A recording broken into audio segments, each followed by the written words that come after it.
Pela fé, não pelos sentidos. É como se meus sentidos fossem desligados ali. E eu oro pelas pessoas por fé. Eu vou pela fé, por aquela convicção que vem dentro de mim. É como se viesse uma convicção. Cara, vai naquela pessoa e ora por aquilo ali que é aquilo ali. Eu acho que é. Não porque eu estou sentindo. Não. Isso aí. Eu tento ser o mais específico possível. A sutileza do Espírito Santo. Às vezes você, como ela falou no seu coração, que você andar na fé. Mas eu creio que simultaneamente, com muita sensibilidade, ele está presente, claro. Né? Claro que ele está presente, mas é o que eu estou querendo explicar. Mas não deixa que a sua consciência perceba. Não, então, por quê? Porque justamente, porque eu percebo que Deus ali, ele quer que eu caminhe por fé, na convicção que ele está comigo, mesmo às vezes eu não sentindo ele. Isso aí, entendeu? Então, é uma obra por fé. Ali é a fé, cara. Você vai por fé, entendeu? Crendo que, cara, é Deus ali te movendo. É uma questão de fé. E acontece. O mais impressionante é isso. Gente, é uma experiência pessoal. Não quer dizer que isso vai acontecer com outro pregador, com um B ou C. Vai ser assim. É o que acontece comigo. É assim que Deus, ele trabalha comigo e me ensina dessa maneira. A confiar nele. É assim que ele faz comigo. Né, que o Senhor, ele na cruz, ele já nos concedeu esse poder. Ele fala, Pai, está consumado. Então, todos aqueles que recebem Jesus... Qual o poder? O poder do alto. Não, quando ele fala... a autoridade, ela é dada muito antes da cruz. Sim, mas eu me refiro assim, literalmente. Então, literalmente. Estou falando espiritual. Tem pessoas então, espiritual. Que, por não ser da igreja, não tem poder. Não, tudo bem, mas você falou o seguinte, que olha, o poder veio do alto quando Jesus falou já está consumado. Não. O poder veio do alto quando Jesus, ele pega os discípulos dele e fala assim, olha, vocês têm autoridade para pisar em serpentes e escorpiões. Já vem antes. Porque os discípulos eles já promovem milagres e maravilhas antes da cruz. Porque o poder, ele vem, a autoridade, te explicando biblicamente como é que é o processo. O poder, ele vem antes.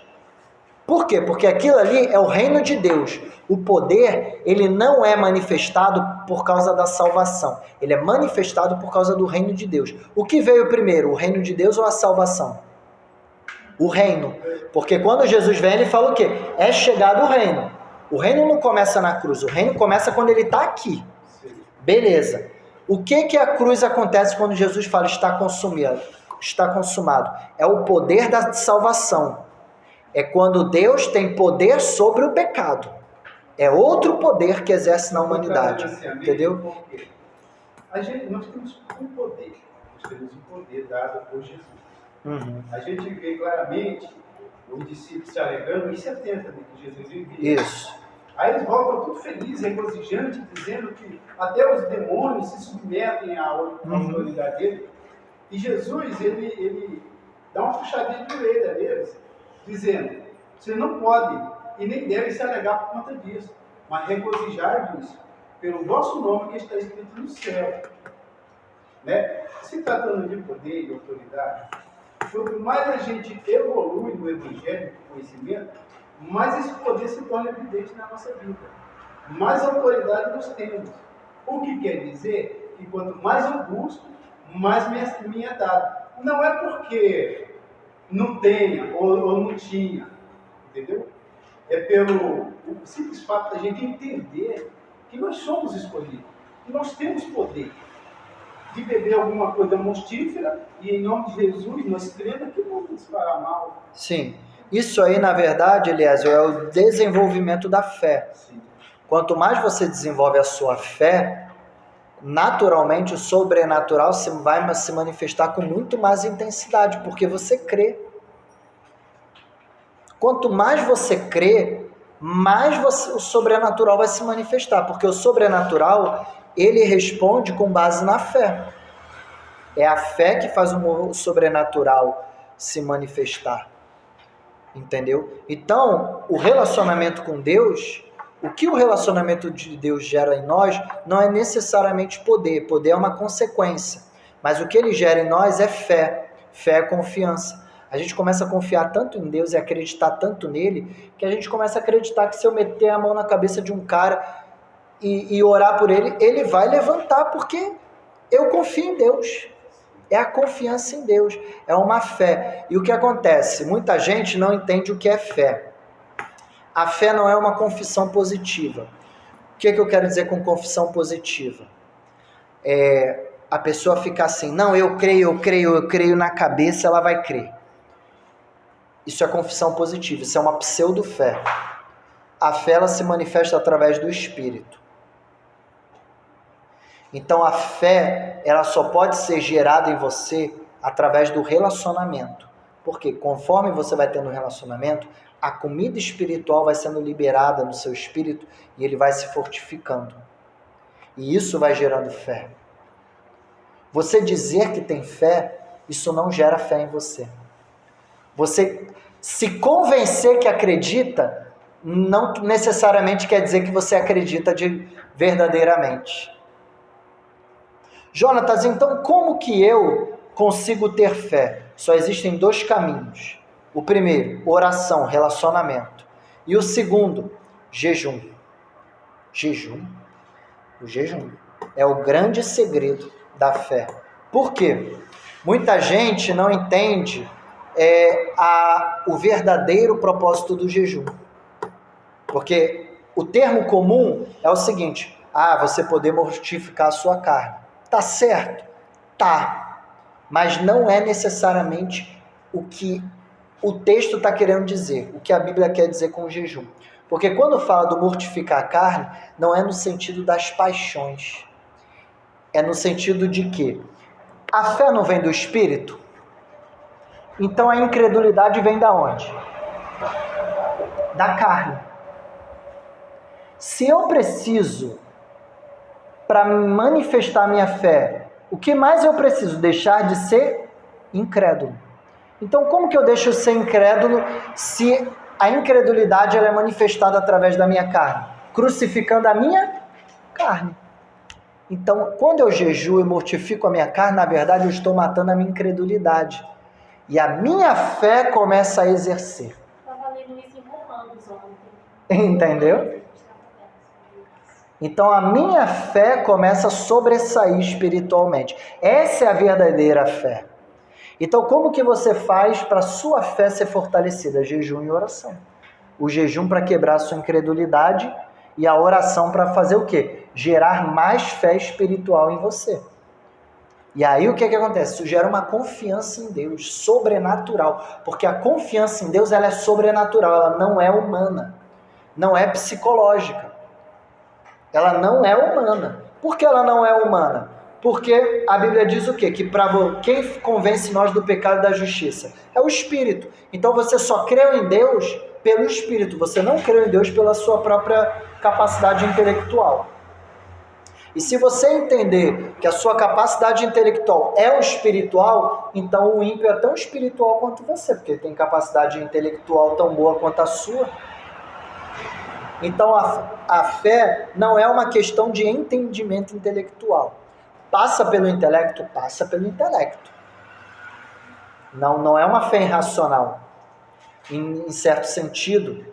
Não é uma fé assim que você, por exemplo, a mente não entende. A mente entende, você entende com entendimento também, mas ela é muito mais espiritual. Beleza? É um dom de Deus. É um dom de Deus. A fé é um dom de Deus, ela vem de Deus, ela não vem de você. Porque você só manifesta o que? Incredulidade. Porque você está na carne, é obra da carne. E aí, mais alguma colocação, gente? Não, eu não vou continuar o texto não, eu vou parar por aqui, porque a questão da descendência de Sete é outro assunto mais profundo que a gente vai ter que debater. Então a gente terminou nessa questão aqui de Caim, questão do pecado, beleza? Alguma dúvida? Deu para esclarecer? Foi produtivo? Muito bom. Eu tenho uma só, mas nem precisava. Aham. Esse foi só um erro. Eu na hora, não pude interromper, evidentemente não dá. Mas quando você estava assim, você vai ver na gravação. Você Aham. vai ver novamente, Sim. eu vou ouvir também novamente. E uma hora você fala assim. Você não colocou você, todos nós, dizendo assim: o diabo sofrerá mais do que nós no fogo eterno. Sem querer você falou essa palavra. Sim. Não, mas ela não... Eu sei, eu tô com outra Sim. Só que como gravou e você vai... Não, mas não tem problema. Sabe por quê? Porque o meu sentido ele está correto. No sentido de quê? De humanidade. Eu me coloquei nós no sentido de seres humanos, não no sentido de salvo. Eu me coloquei no sentido de seres humanos, porque a condição dos seres humanos caídos é o quê? É o fogo eterno. A sua ponderação ela é bem cabível, até porque tem pessoas que elas têm uma certa dislexia mental, né? Aí pega uma vírgulazinha, não, porque você falou essa vírgula aqui, se foca na vírgula e não entende o contexto. Pega a vírgula, a palavra, e se foca naquela palavra. Não, mas você disse essa palavra, mas olha o contexto do que eu falei. No contexto você entende o que eu quis dizer. No meu contexto é o quê? Seres humanos. Eu estou falando da raça humana. Numa questão de caído. E você consegue discernir isso. É interpretar, gente. A linguagem ela tem que ser interpretada. Antes de você olhar, é sempre o que eu falo até para os jovens aqui. Antes de você querer olhar as partes, olhe o todo. Não vá para as partes antes de entender o todo. Foi a primeira dica que eu dei da Bíblia. Cara, quer entender a Bíblia primeiro? Pega a Bíblia, não estuda livro por livro primeiro. Lê ela toda numa pancada, entende o que ela quer dizer no todo. Aí vai depois parte por parte. Isso aí, gente, é gramática, é qualquer coisa de interpretação de texto é assim. É a mesma coisa você querer pegar uma prova que tem lá um texto para você ler e responder as perguntas. Aí você vai lá nas perguntas, aí vai lá no texto só onde está a pergunta e pega aquilo lá e fica tentando responder. Você não lê o texto. A galera faz isso, gente. Faz isso. E erra por causa disso. Porque se for uma prova bem elaborada, a pergunta que está ali, ela é específica, mas ela também é contextual. Se você não entender o contexto, você não entende a pergunta. Então, antes de você entender os pormenores, você tem que entender o contexto, aonde está inserido. Por que ele disse isso nesse contexto? Ele disse por causa disso. Então, dentro do contexto que eu falei, nós, é no contexto de quê? De raça humana, certo? Aí você consegue entender o que eu falei. Entendeu? Isso aí, gente, o analfabetismo funcional é um problema crônico. As pessoas leem e não entendem. Leem e não entende. O camarada lê o negócio e ele não entende. Por que ele não entende? Porque ele é um analfabeto. Perguntar, quando você falou em relação do fogo, estou com essa questão do fogo, da sentença de Satanás que Deus vai dar para ele. Seria algo maior do que isso. Porque ele vive, por exemplo, ele vive no inferno e esse fogo vai... Não, ele não vive no inferno. A Bíblia diz que ele é filho do inferno. Por que ele é filho do inferno? Porque ele está condenado a ele. Mas a Bíblia diz que onde é que está o diabo? Aqui, passeando e rodeando. É aqui que ele mora. A casa dele é aqui. É o cosmo. É as regiões celestiais. Não. Ele está aqui, filhão. Ele vem aqui e tudo certo. Então, no caso, o inferno seria depois que ele for condenado. Isso aí. Seria lançado no mar. Isso aí. Como assim? Ele está condenado, não está cumprindo a sentença. Isso aí. O inferno está preparado para Satanás e seus seguidores. Isso aí. Existe uma... Eu vou encerrar aqui o vídeo, tá?